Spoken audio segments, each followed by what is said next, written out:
Muy buenas a todos, damas, caballeros y especímenes peliculeros y bienvenidos un día más a Punto de Giro. Bienvenidos un día más y hoy os traemos algo muy especial. Os volvemos a presentar una realización en directo con una película que nos había quedado pendiente del 2020. ¿Y qué película, verdad, Álvaro? El juicio de los 7 de Chicago. ¿Cómo estás? Buenas tardes. Muy buenas tardes, pues muy bien, creemos además que dentro de poquito la vamos a tener entre los nominados al Oscar este año, que por supuesto en Punto de Giro haremos cositas para los Oscar, pero eso ya llegaremos.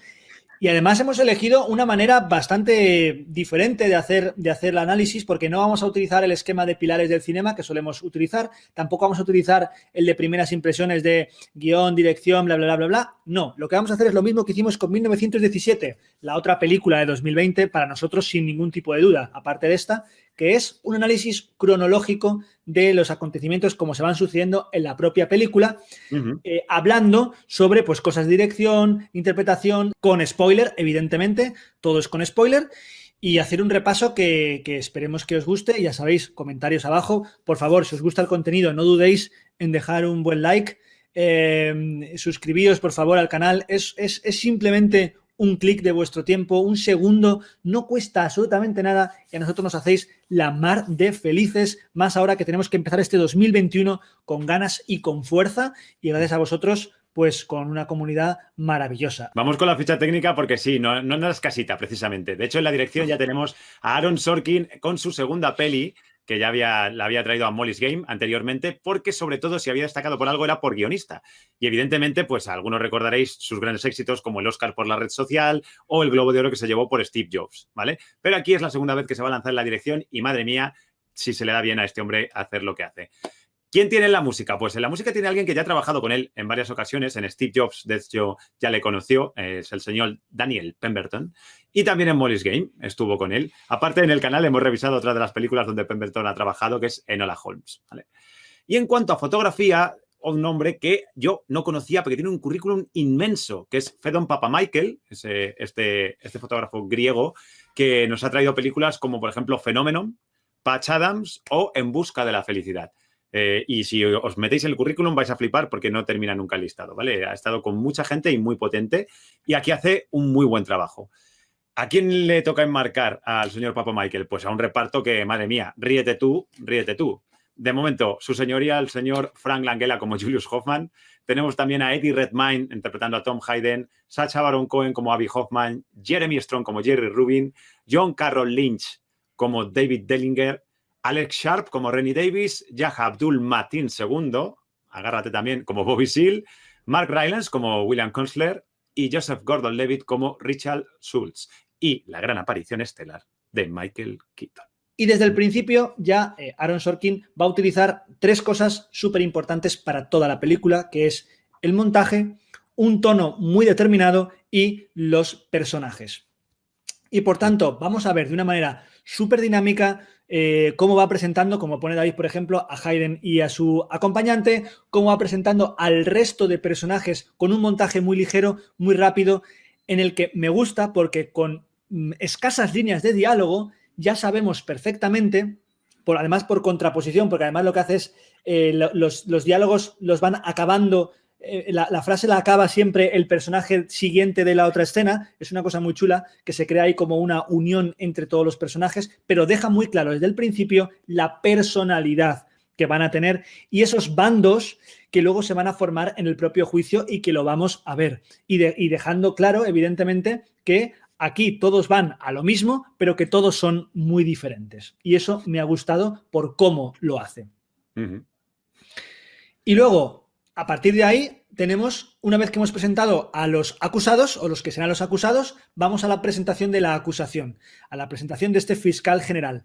Y me gusta que lo haga justo después, porque desde el principio, Aaron Sorkin, a nivel de guión y a nivel también de dirección, se posiciona claramente en uno de los bandos y quiere que el espectador se posicione claramente en uno de los bandos. Esto nos puede gustar más o menos, podemos tacharlo de más o menos subjetivo, más o menos parcial, sobre todo también con ese final que luego ya nos comentará David, pero desde luego desde el principio el espectador ve la injusticia tremenda que está teniendo este hombre que vemos aquí en pantalla, este personaje tan odioso que es el nuevo fiscal general, porque acaban de ganar las elecciones Nixon, es el nuevo fiscal general que intenta hacer todo lo posible para que a estos 7 personajes se les condene por algo que no han cometido y además él lo sabe y él lo dice, pero que se les condene 10 años de cárcel por unas venganzas y unas rencillas que luego veremos y que mucho tienen que ver con Michael Keaton y con la anterior administración.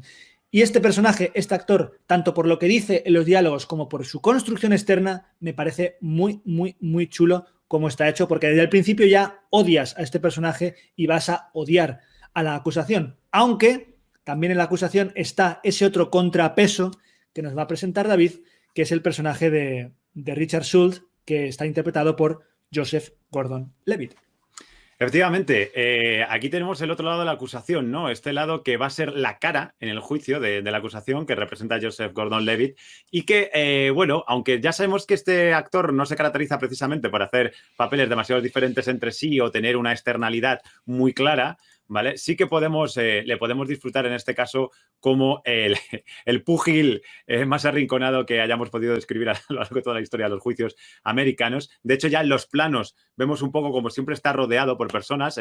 Justo hemos seleccionado esta imagen por eso, ¿no? Vemos que tiene aquí al que va a ser, digamos que él es el ayudante del fiscal, ¿no? Entonces tenemos como el fiscal jefe que está encima suyo y por si se quiere escapar por atrás, no te preocupes que ya tiene otro que le va a vigilar la retaguardia. Ellos están mirando justamente a la fiscalía que nos ha presentado Álvaro hace un momentito, a este fiscal general que le va a tener en delante y que tanto por diálogo como por dirección, le vamos a ver cómo le llegan los tortazos por todas partes y no tiene mucha capacidad de reacción, aunque lo que sí vamos a ver desde el principio, porque está muy claro, y creo que también Aaron Sorkin tiene mucha intención de esto, es la gran duda que le genera a él el papel que le va a tocar representar, que es un papel, pues la verdad que harto complicado. Y claro, una vez que se presenta todo esto, pensaríais, bueno, pues ahora habrá que arrancar el juicio. Pues efectivamente, lo que vamos a hacer a partir de aquí es arrancar el juicio y el juicio arranca con una escena que a mí me encanta porque es la entrada de todos los personajes que vamos a ir viendo a ese pabellón y cómo nos lo muestra. ¿Cómo nos lo muestra? Pues mostrando sobre todo esa cara de la opinión pública y que este bando que ya nos ha dejado claro por los personajes, como bien ha dicho Álvaro, de me posiciono aquí, venga, vente conmigo, viaja conmigo, posiciónate aquí, como de repente aquí cambia completamente y vemos que el aspecto externo, el aspecto social, no tiene tan claro el bando del que está. Es muy poderosa porque está completamente despejada. Allí se acercan nuestros amigos Jerry y Abby y a los lados tenemos esa muchedumbre enfervorecida, pero con pancartas de todo tipo. Carpanta también, que tendría hambre, estaría por allí. Y tenemos tanto a favor de ir contra esta gente, contra estos acusados, como los que defienden el pacifismo y van en contra de la guerra de Vietnam con toda claridad. Una vez que entran al juicio y durante además esta entrada, esta subida por estas escaleras, ya empezamos a ver lo que decía antes de el tono. El tono de esta película no desaprovecha los momentos de comedia.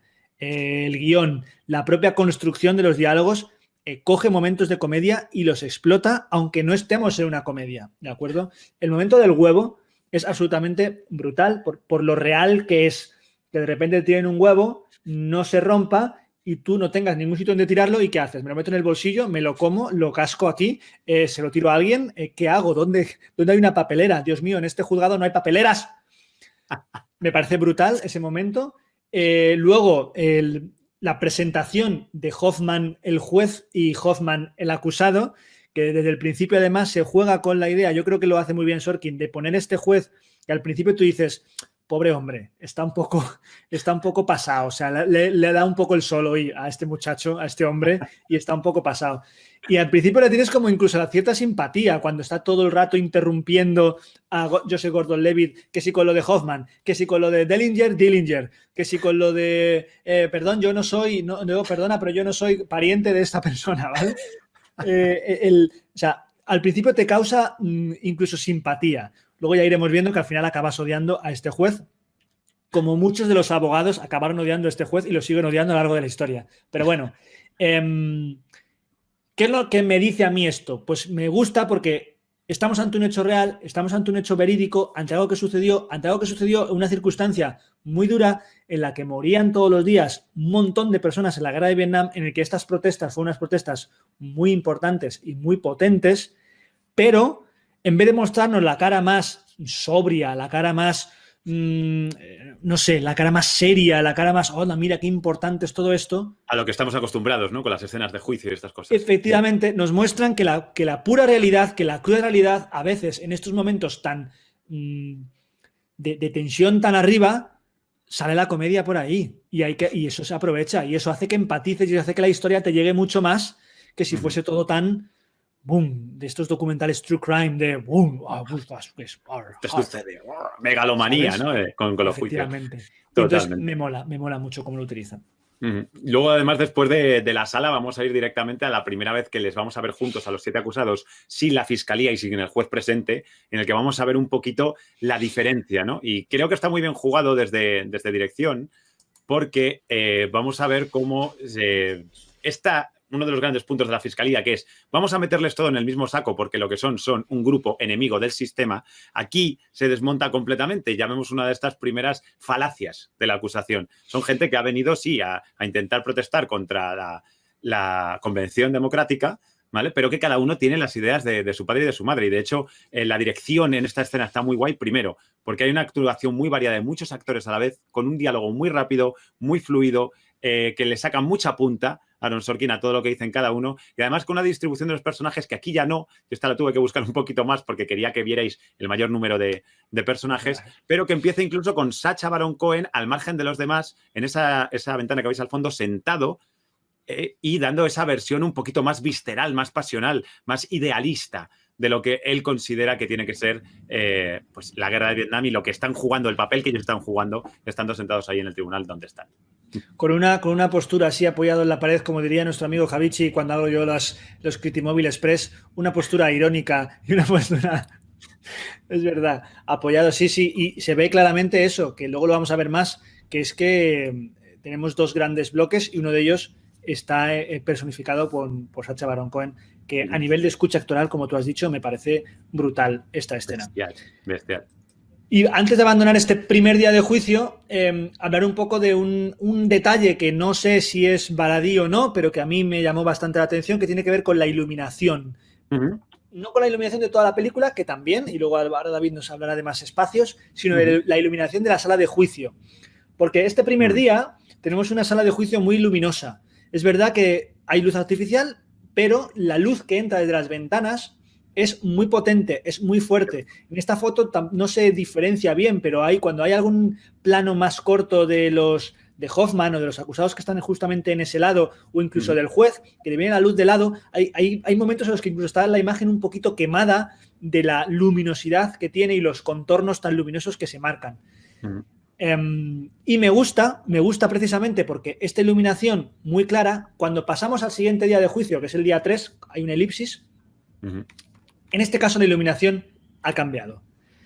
Ahora ya estamos en juicio, ahora ya las escenas de comedia y este rollo ya ha cambiado y ahora ya nos hemos metido en harina y ahora esta iluminación es mucho más tenue, donde destaca por encima de todo la luz artificial de la sala, donde, como vemos en esta imagen que nos ha puesto David, todo es mucho más apagado, todo es mucho más macilento, diría yo, y creo que el contraste entre el primer día y según se va desarrollando el juicio, pues es un contraste que me llamaba la atención, que quizá luego no tiene nada que ver, porque luego quizá es porque un día estaba más nublado que otro, no lo sé, pero supongo que tiene su sentido.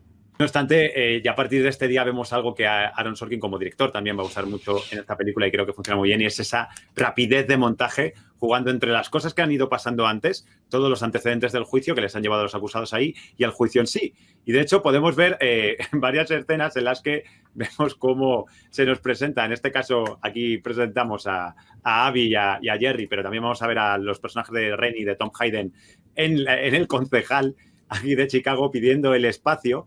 Y cómo va a jugar en todos estos planos, no solamente con la fluidez que supone volver hacia atrás y otra vez volver al presente, sino que además el humor que mete, que ya lo ha dicho además Álvaro, a través del juez, a través de las respuestas de algunos acusados, sobre todo de Abby Hoffman, lo pone también en el pasado para que el espectador tenga esa media sonrisa casi siempre con respecto a todo lo que está pasando, que es bastante grave, en realidad, lo que se está comentando.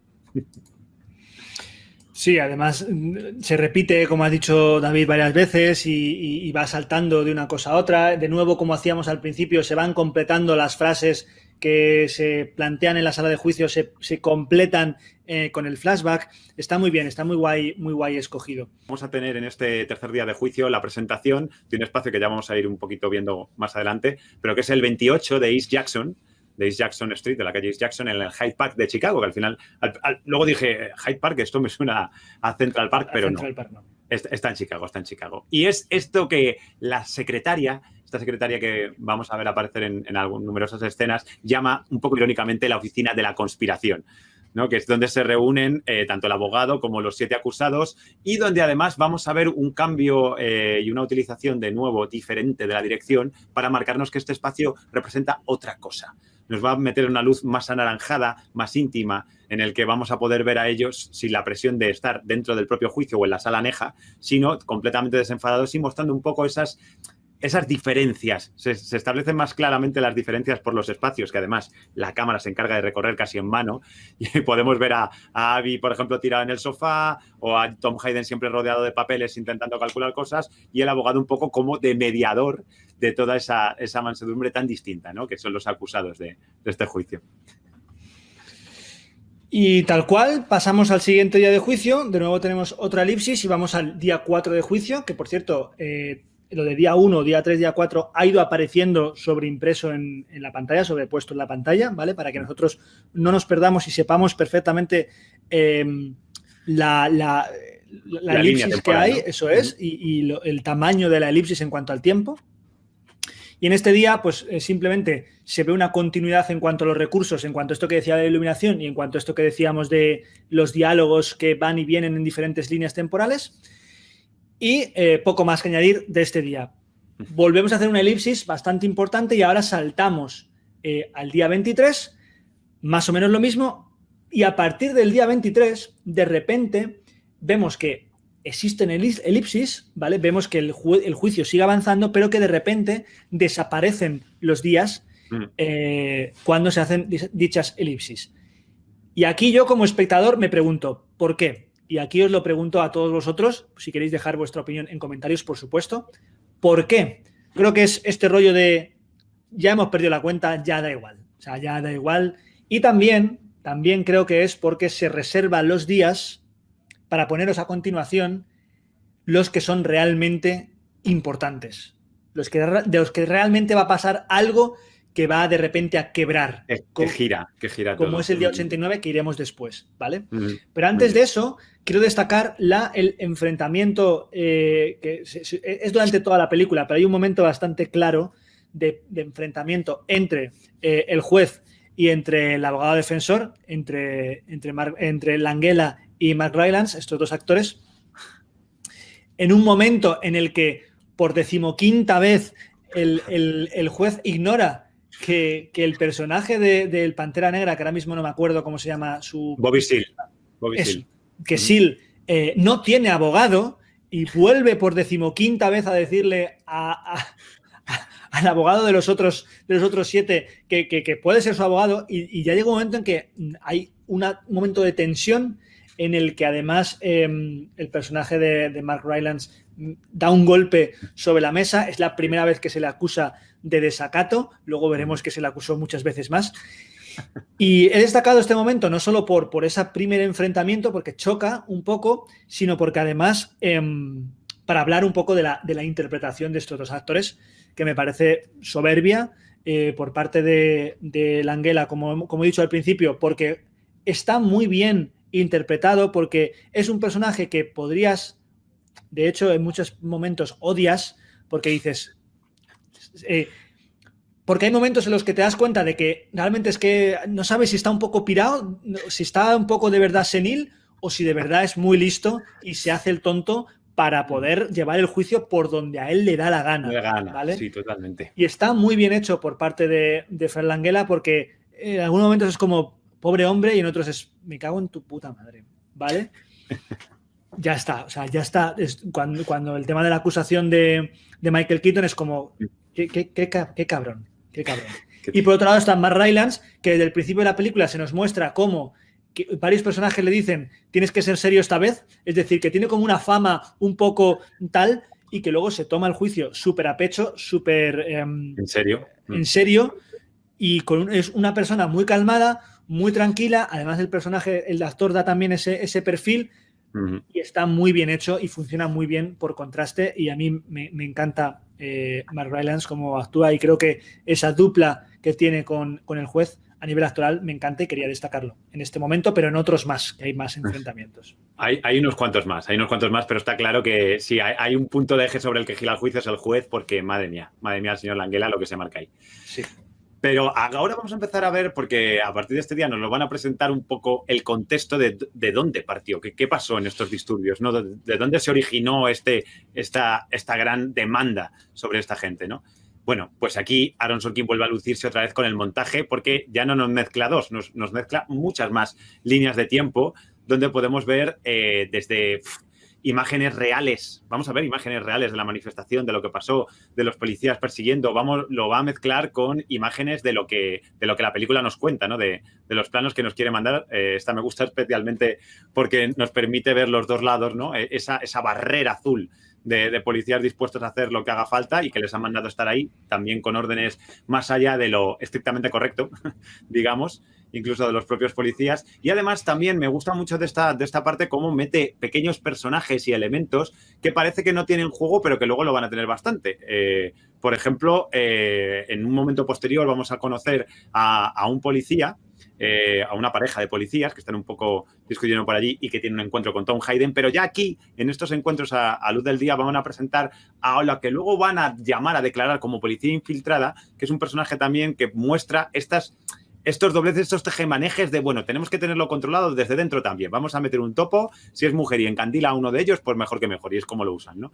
Y creo que está muy bien, porque dentro de que tú desde aquí todavía ni te lo hueles, tú te crees que es una manifestante más, va a jugar con la banda sonora y con este montaje que cada vez va a ser más acelerado y más rápido a que se forme una olla a presión con planos cada vez este es más general, pero los va a ir cerrando para ver más las caras, los enfrentamientos, hasta el momento en que ya llegan las porras. Estos planos cerrados ayudan a que tú te sientas casi ahí, te sientas como parte de la acción, como que un policía podría aparecer por detrás y pegarte. Creo que, sobre todo desde el sentido emocional, Aaron es muy listo a la hora de dirigir esto.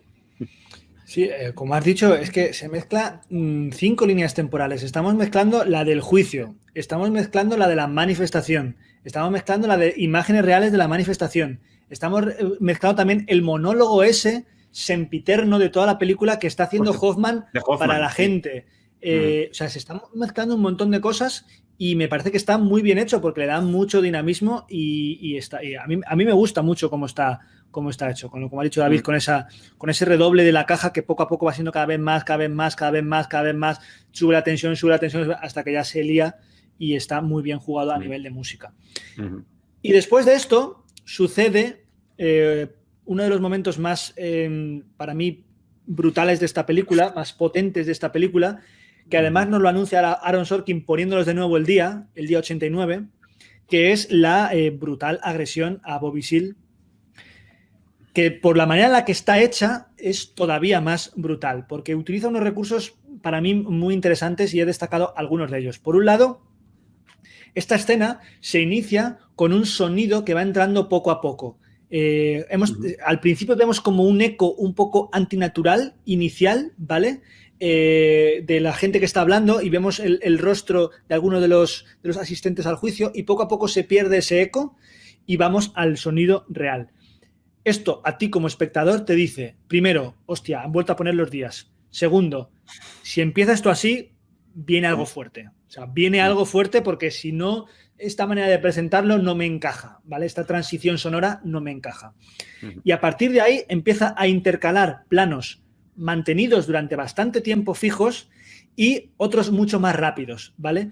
Ayudado también por el montaje. De manera que empieza a crear un desasosiego entre lo que estás viendo y lo que se está diciendo, sobre todo con respecto al personaje de Bobby Seale y lo que está pidiendo Bobby Seale por 15ª vez, porque además juega muy bien el ejercicio de acumulación, ¿vale? En todo el guión. Y luego el sonido, que ya lo habíamos visto cómo entraba, la ambientación sonora para mí es ideal, porque tenemos como un sonido de fondo que se mantiene, un sonido como muy agudo, no sé si es un instrumento real o está creado por sample, pero es como un sonido muy, muy duro, muy constante, muy agudo, perdón, muy constante, que se mantiene, que se intercala además con el sonido ampliado, magnificado de, por ejemplo, las correas cuando atan a Seale en ese lugar donde se lo llevan, o en el momento en el que suenan las cadenas cuando le están encadenando y le llevan otra vez a la sala de juicio, los gemidos de Seale cuando le están torturando, le están dando una paliza, todo eso se lo hacen mucho más fuerte el sonido y entonces te empieza a llegar intercalado con imágenes sueltas, pum, de repente la correa, pum, de repente otra cosa. Está muy, muy bien hecho. Es además una escena en la que Aaron Sorkin decide no hacer diálogos que no sean básicos, o sea, que no mete diálogos circunstanciales, ¿vale? Son diálogos muy cortos, una escena con diálogos claros, sencillos y a lo que va. No mete absolutamente nada de verborrea, nada absolutamente. Y funciona porque además ya hemos visto muchos momentos de comedia, de diálogos mucho más distendidos, del juez siendo mucho más distendido, de todo lo demás siendo mucho, ay, mira, qué curioso. Y de repente aquí nos meten una hostia y nos enseñan que sí, el lado más humano y el más divertido está, pero este también. Y me parece una de las escenas más brutales y de hecho es la última que vemos a Bobby Seale, porque a partir de aquí, al final el juez hace algo bien, que es anular el juicio que se ha cometido, el juicio que le han hecho y que le juzgarán en otro momento con un abogado. Cojones. Que es lo que lleva pidiendo, como dice, efectivamente, 15 veces ya en toda la película. Efectivamente. El ejercicio de acumulación. Y de aquí saltamos a otro día fundamental también, y nos lo marcan, y lo volvemos a ver, día 104, que viene justo después de la escena en el que hemos visto cómo aparece nuestro querido Michael Keaton, se come la pantalla, va de calle, es el antiguo fiscal general del Estado. Ese es el cargo concreto, ¿verdad? No quiero decirlo mal. Fiscal general del Estado, que hemos visto al otro, ¿os acordáis? Del que le ha sustituido y es el que ha construido esta defensa. Pues este es el que estaba antes. Cómo da la sensación, lo construye el diálogo de tal manera y con la atmósfera y con la luz que parece que desde el principio Keaton les va a decir, ni de coña, o sea, no. Incluso por las respuestas que le da, que no son exactamente negativas extremas, pero sí es como, mira, no me, que te quete, ¿no? Y sin embargo, te sorprende al espectador con ese final al que dice, pues claro, o sea, ¿cómo no iba a hacerlo? ¿Sabes? Como ¿cuánto habéis tardado? ¿Por qué habéis tardado tanto? Porque habéis tardado tanto en venir a verme. Como, perdón. Y luego, claro, ya en el juicio, pues todo lo que es su escena y cómo va poniendo las cartas sobre la mesa en todo lo que le va proponiendo Joseph Gordon-Levitt, como Schultz le va extrayendo, creo que es un disfrute maravilloso. Él está, además, con una frialdad absoluta y con una tranquilidad pasmosa para el juicio que estamos hablando y declarando cosas que a lo mejor incluso podían ponerle a él en un brete, bueno, incluso no, le pueden poner un brete muy grave y muy, muy fuerte, que por eso pensaban que no iban a poder contar con su declaración. Y aquí está diciendo, no, así fue, señores. Y así se lo he contado. Lo que pasa es que Frank Langella, pues el señor Julius Hoffman, está muy listo y muy zorro para intentar que todo esto no valga para nada. Encima ya se han quitado a uno de los jurados, esto ya ha pasado. A los dos jurados que estaban más a favor de los 7 ya se han encargado de quitarlos inventándose unas notas que han mandado los Panteras Negras. Y ahora pasa esto y ya es como, venga, no me jodas, ¿vale? Fíjate que incluso rompe, y esto me parece muy interesante porque es un personaje que sí tiene su peso, pero no tanto, rompe a Dillinger. A Dillinger que se levanta y fijaros qué bien esa pinza de guión en la que le dice a hijo, tranquilo, todo lo que va a pasar, por mucha represión que policial que haya, no va a haber violencia. La no violencia es la respuesta. Y le sacan tanto de sus casillas, que es lo que dice, el público lo odia, y Dillinger, que es el más cercano al público quizás, es el padre de familia, se levanta y le pega un bofetón al guarda que le intenta sujetar y mira al niño como diciendo, Dios mío, ¿a dónde me ha llevado este juicio? Le he pegado Le he pegado y le pide perdón al guardia y luego le pide perdón al hijo. Lo siento. Está guay justificado eso. Brutal. En fin, la película avanza, el ritmo de la película para mí no se llega a resentir en ningún momento, aunque es una película de 2 horas y pico, porque No. aunque va lento el ritmo, la manera en que están presentadas las escenas, como ya hemos visto, y además lo de ir cambiando los momentos de juicio con momentos fuera de juicio, tanto por el tema de las manifestaciones, primero de día, las manifestaciones del parque de noche al principio, en esta sala de reuniones, este local de reuniones donde se juntan, todo eso le va dando mucho dinamismo y hace que no sea tan pesado como si solo estuviésemos viendo una peli de juicios y solo estuviésemos viendo una continuidad del juicio y ya está, ¿vale? Y dentro de una de estas reuniones que se celebra en este lugar, tenemos... se cristaliza, ya lo hemos ido viendo durante toda la película, y comentaba un poco al principio, ya con la mera presentación de los personajes, se cristaliza el enfrentamiento de ideas entre los 7, sobre todo entre Hoffman y entre Hayden. Luego hablaremos un poquito más de ellos a nivel de interpretación, tampoco mucho porque ya nos estamos enrollando bastante, pero esta escena concreta que nos pone aquí David viene después de un intercambio verbal en el que se ve claramente el que quiere conseguir Hoffman esa revolución cultural, es decir, una revolución, cambiar las cosas a partir de abrir las mentes y romper con las cosas que hay para cambiar la forma de pensar, y luego tenemos el personaje de Hayden que lo que quiere es cambiar las cosas a partir de las leyes, a partir de no romper con la cultura establecida, sino aprovechar la ley y desde los partidos políticos, desde ganar las elecciones, ¿vale? Y que es lo que le dice, si no ganas las elecciones no vas a poder hacer absolutamente nada de lo que estás diciendo, ¿vale? Que por un lado tiene razón, pero por otro lado también están muy bien presentados esos dos personajes porque son como dos caras de una misma moneda. Y luego además vamos a ver que esas monedas al final realmente sí que confluyen en un punto, ¿vale? Y me parecía muy interesante, aparte de que creo que es un momento interpretativo brutal, pero hablaremos un poquito más de estos dos actores en para mí, los momentos clímax de la película que vienen un poquito después. Yo voy a comentar lo siguiente que viene de los disturbios. No me quiero enrollar tampoco mucho con esto porque evidentemente vamos a ver otra vez una construcción brutal de líneas temporales paralelas. Vamos a ver también esta mezcla con imágenes reales, como esta que podéis ver aquí, en la que, bueno, pues se van anteponiendo el altercado. Todo lo que se construye de guión está perfectamente justificado, obviamente porque responde también a la historia, las cuerdas se desatan, la banda sonora acompaña en todo momento, y si hay algo que quiero destacar especialmente, aparte de que la construcción está perfectamente hecha como en los de día, pero ahora de noche, es todo lo que tiene que ver con ese final, Álvaro, que a mí me dejó impresionado, que es donde les acaban cercando. ¿Te acuerdas? Cuando les llevan, intentan huir, ese contraste, que además está muy bien definido desde el stand-up que está haciendo Hoffman, ahí sí es Hoffman, diciendo, los 50 estaban dentro, los 60 estaban pasando fuera y no se enteraban, ¿no? Y cómo rompen los cristales y les detienen ahí, me parece el final. O sea, el clímax absoluto, después de ver cómo los polis se quitan la chapa identificatoria y la placa, que es como... que esa escena, ese momento ya lo hemos visto al principio de la película, por cierto. Ya ha habido un momento, pequeñas imágenes al principio, en el que hemos visto Hayden al principio del juicio recordando, y hemos visto que recordaba ese momento en el que se quitan las placas. Ya lo habíamos visto, no sabíamos dónde correspondía, pero ya lo habíamos visto. Y simplemente para añadir a esto, justo después de este momento es cuando te das cuenta lo importante que es la palabra, lo importante que es el hecho de que por decir mal un tiempo verbal...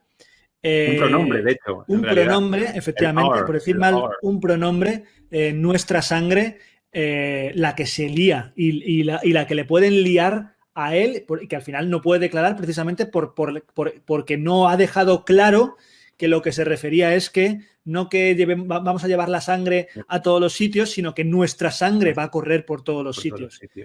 Me parece espectacular ese momento. Y llegamos ahora sí a la declaración de Hoffman, que es la última de la película, de hecho, lo reservan para el final, en donde Sacha Baron Cohen pues bueno, vuelve a demostrar que esta película hace una maravillosa presentación en un personaje que es muy complicado, luego hablaré un poco de él en mis conclusiones, en un personaje que es muy complicado porque no es comedia, pero tampoco es drama, pero las cosas que dice te las tienes que creer, pero es un tío que es un hippie que va un poco en contra de la verdad, perdón, en contra de lo establecido, pero o sea, está muy bien hecho y con una verdad absoluta la que le da Sacha Baron Cohen, porque podía haber exagerado, ya sabemos cómo es Sacha Baron Cohen, ¿vale? Sí. Cómo hace sus papeles y de repente dijo, no, espera, que ahora me voy a poner a hacer otra cosa, ¿vale? Me parece espectacular todo lo que hace durante toda la película. En el momento, además, ese momento que hemos comentado antes de ese enfrentamiento, de la foto que puso antes David también, de Hoffman y Hayden, el momento mucho más agresivo, o uno de los momentos en el que le preguntan ¿qué estarías dispuesto qué es lo que está en juego? Y dice, mi vida. ¿Qué estarías dispuesto a dar? ¿Qué arriesgarías? ¿Qué arriesgarías mi vida? Para parar la guerra, le dice. Efectivamente. Es cuando le preguntan, claro, cuando le dicen porque Hayden le dice que él es el último interesado en que pare la guerra, que a él le viene muy bien que haya guerra, porque solamente así puede generar polémica y solo así puede generar el contramovimiento. Y ser él el centro, sí. Efectivamente. En fin, que me parece espectacular la interpretación que hace Sacha Baron Cohen. Estoy prácticamente seguro de que va a estar nominado al Oscar este año. No sé si como protagonista o como secundario, en este caso no lo sé, pero bueno, ahí está. Y de nuevo, cuando acaba esta declaración, tenemos el primer y único fundido en negro, el lento de toda la película. Y el rótulo en negro de nuevo del día 151. Y tú te preguntas, ¿por qué? Bueno, creo que es, para mí, igual que antes decíamos que habían quitado los días porque de repente perdemos la cuenta, aquí es un poco como, este es el punto y aparte, 2 puntos, ahora viene lo importante, que es pues el último, el día de la sentencia. La sentencia, ¿vale? Efectivamente. El día de la sentencia, en el que la banda sonora vuelve a estar presente, pero esta vez desde el principio de la secuencia, dándonos a entender, tú como espectador ya entiendes que viene algo fuerte, viene algo potente, porque además es el día de la sentencia, ¿vale? Es el momento de la verdad. Y justo en ese momento tenemos el discurso final de uno de los acusados, que es el discurso de Hayden. Y aquí es donde voy a aprovechar también para hablar un poco de la interpretación de Eddie Redmayne, porque Eddie Redmayne es uno de estos actores que es amado y odiado a partes iguales, porque tiene como una manera de interpretar un poco rara, en el sentido de que a veces se mete mucho en los personajes, haciendo de Hopkins era absolutamente brutal, en la película de La teoría del todo. A mí me gusta mucho, y aquí creo que hace un papel muy comedido, muy humano. Estábamos acostumbrados a verle en personajes mucho más externos, pues como la chica danesa o a Stephen Hopkins,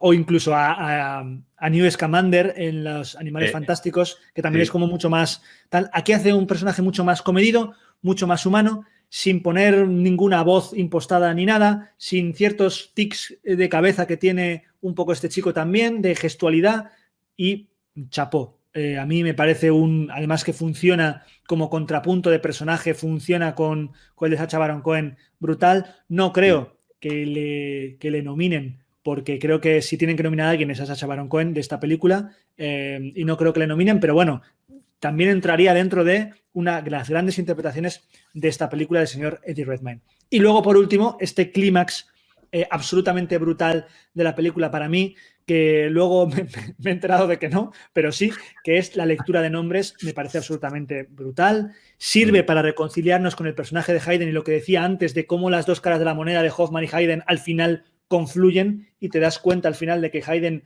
ni Hayden, ya hemos visto a Sacha Baron Cohen, ni Sacha Baron Cohen es tan hippie o jippie, ni Hayden es tan recto y tan tal. Y de nuevo también sirve para que ese Joseph Gordon-Levitt que habíamos visto al principio, dudando, que durante toda la película le vemos muy por su labor, con ese personaje a su lado también de la fiscalía, que es un pesado de los cojones, y aquí vemos cómo de repente hay una pequeña redención de ese personaje, vuelve a ser ese personaje que vimos al principio, con cierta ética y cierta moral, y se levanta para escuchar el nombre de los fallecidos, mientras el otro, el asqueroso del otro, se va de la sala. Me parece espectacular ese cierre. Y ahora viene el... ¡Sorpresa! ¡Sorpresa! La gente que esperaba, como siempre, esto es un debate que seguramente lo veremos más amplio en conclusiones, pero claro, se supone que está basado en un referente histórico y que lo está intentando llevar a la pantalla, entonces tú lo estás siguiendo, sobre todo si no conoces el referente histórico de antes, pues tú te vas con la película. Además parece que hay continuas referencias a imágenes reales, a declaraciones, con lo cual está muy bien construido para que digas, vale, pues esto fue así. Pero que después de este final, que la crítica, por cierto, en general ha alabado bastante a la película, pero sí le achacan el hecho de que hayan cambiado el final en base a mostrarlo como de una forma mucho más hollywoodiense, más visual, más épica, de, se levanta y lee los nombres, ¿no? Porque por lo visto, bueno, el día, la lectura esta de los nombres, sí que se produjo a nivel histórico, pero no fue el día de la sentencia, fue 2 días antes, no fue Haydn, fue Dillinger. Y en el momento en que iba por el 11º nombre, el señor Julius Hoffman, quien si no iba a hacer su señoría, le dijo, siéntese y no diga más bobadas, está interrumpiendo usted un proceso y alargándolo innecesariamente. Alargándolo innecesariamente, como si no llevaran días ahí. Bueno, el caso es que, claro, quedaba como cierre muy potente, que además en el personaje de Haydn, que ha sido una de las columnas centrales, se levante, lo diga y tal, y luego ya directamente en sobretítulos, ¿vale? Te pongan lo que pasó y todas las sentencias que hubo después, ¿no? Pero esto es como todo. O sea, estamos ante una adaptación, ¿no? Estamos ante una adaptación de la película. De hecho, mirad, a los que os interese saber exactamente cómo fue, yo os voy a dejar en la caja de descripción un artículo muy interesante que he encontrado de la historia del juicio de los 7, para que si os apetece leeros la historia, creo que es una de las funciones quizás que el cine puede ejercer aquí, vayáis y lo leáis, porque es muy interesante. Este final, aunque no sea el final real, creo que tiene mucho que ver con el mensaje que se quiere mandar desde la película y el ambiente que había en los 60 y esa cosa de esperanza de que, bueno, alguien por lo menos recordó los nombres de toda esa gente que fue muriendo en la guerra de Vietnam, que fue absolutamente un desastre a nivel de opinión de la gente popular brutal. Para mí, por eso la película es muy buena. En segundo lugar, por lo poderosas que pueden llegar a ser las ideas, me parece que esta película lo deja muy claro. Por lo que he dicho antes de cómo una palabra puede cambiar algo y puede desembocar en unos disturbios, o también lo poderosas que puede ser una idea de vamos a ir en contra de esta guerra que nadie nos ha llamado y que además nos está dejando muchos muertos y que además están haciendo verdaderas barbaridades en Vietnam con gente normal y corriente, que hay un momento además en el que se ve algunas imágenes de los estadounidenses tirando napalm en ciertos poblados de Vietnam, absolutamente brutal. Y por último, mi última conclusión es cómo se puede hacer un drama judicial, ¿vale? Es una demostración de cómo hacerlo con una carga que es profundamente emotiva, profundamente fuerte, directa al corazón, directa al alma, con unos diálogos absolutamente brillantes, bajo mi punto de vista, que no renuncian en ningún caso al humor y que los actores hacen suyos de una manera brutal. Y esto es lo que más me gusta a nivel de interpretación, porque no hay grandes interpretaciones de grandes personajes así un poco, no, excepto quizá el de la Anguela, que se sale un poco más, pero todos los demás son muy humanos, muy reales, y que estos diálogos tan absurdos y tan pirados de Sacha Baron Cohen, y aquí donde lo voy a destacar, los hace suyos de una manera espectacular. Y creo que esa es una de las grandes bazas de esta película, el que todo te lo crees, el que todo es real, el que todo es humano y el que te llega sin tener que estar durante los 130, 140 minutos que dura la película, sin tener que estar llorando o tener que estar diciendo, ay, pobrecitos, ¿sabes? O ay, qué duro es todo esto, Vietnam, no. También siempre habrá hueco para un huevo, ¿vale? Efectivamente. Y fíjate que incluso la Anguela que dices que es el que está más arriba, desde su senilidad, también la hace suya, ¿sabes? Y te la puedes creer como senilidad o como maldad interna, intrínseca de la inteligencia de este hombre. Yo, en mis conclusiones, bueno, he querido destacaros aquí a los personajes reales, ¿no? Que pudimos ver, porque creo que tiene una base histórica lo suficientemente potente, esta es la primera conclusión que os quiero destacar, como para que Sorkin haya podido ver perfectamente el potencial que tenía esto y tener la capacidad como director y guionista de adaptarlo e integrar cosas como ese final que difiere de la realidad y convertirlo en una historia todavía más interesante, porque sabe muy bien cómo quiere contarlo y cómo puede hacerlo más atractivo. Entonces, tienes una buena base y sabes cómo traducirlo al lenguaje cinematográfico, chapo por ti, señor Sorkin. Luego, además, según la conclusión, teniendo el elenco que tiene, ¿vale? Y utilizando el montaje de esa forma tan espectacular y entretenida, no solo con los elementos de humor, sino por la manera en la que nos lleva de un sitio a otro constantemente con la cámara, creo que funciona como un tiro y que Sorkin tiene, pues no sé cuánto dirías tú, pero yo diría que un 60% por lo menos de la responsabilidad de que triunfe esta cinta puede ser trabajo suyo, o un 50 al menos. Sobre todo por el guión. Más Sobre que todo por el guión. por la dirección podríamos hablar, porque hay gente que critica un poco que Sorkin no es tan buen director como guionista. Estoy de acuerdo, no es tan buen director como guionista. Pero bueno, en esta película creo que no dirige mal. Nos abre un poco ese interés, ese posible interés, ya que nos ha traído tanto la película, ya que está tan bien escrita, ya que ha sido tanto con ese guión y con esos personajes, a intentar indagar un poco sobre qué pasó de verdad y si hay cosas que difieren, que eso a la gente curiosa les suele pasar, ¿no? De, bueno, ¿y ahora qué pasó de verdad? ¿Cómo fue? ¿Esto fue tal cual lo han contado? ¿El personaje de Sacha Baron Cohen era así? ¿Realmente el juez estaba tan ido? ¿La sentencia fue la que dicen? ¿Qué ha pasado, no? Pues bueno, the whole world is watching, ¿no? Como dice la película, el mundo entero está mirando y aquí tienes una ventana para hacerlo. Y por si queréis poco, pues ya lo ha dicho Álvaro, mi última conclusión, que estoy totalmente de acuerdo con él, que es la naturalidad. Cómo hacen que te creas absolutamente hasta el personaje que te puede parecer más loco o más ajeno a todo lo que está pasando, te lo crees día a día porque la gente hace los personajes suyos, todos los actores están en la línea. Si habéis llegado aquí y no la habéis visto, pues aún así, aunque esta película, muchas veces las películas históricas, aunque tengas spoiler porque sabes cómo acaban, merecen mucho la pena. Este es el caso, ¿vale? Aunque sabéis cómo acabe, aunque sabéis ver la película, ¿vale? Porque merece mucho la pena. Creo que de las mejores películas de 2020 y que oiremos mucho hablar de ella porque es de Netflix, ¿vale? Acordaos que ya que no solo hacen buenas películas, que ya el año pasado pasó con el irlandés y este año hay mucho Netflix. Vamos a ver si en la academia tienen narices a nominar. A descartarlo completamente otra vez. Sí, efectivamente, vamos a ver. Nada más, yo me despido, que ya esto está haciendo muy largo. Muchísimas gracias y nos vemos en la próxima, que será pronto, seguro. Gracias a todos, los 7, los 10 o los 24 que vengáis a verlo, porque de luego nosotros no os vamos a someter nunca a juicio. No. Porque ya sabéis que si os gusta el cine y las series, nosotros somos puro cine y puras series. Somos Álvaro y David y esto es Punto de Giro.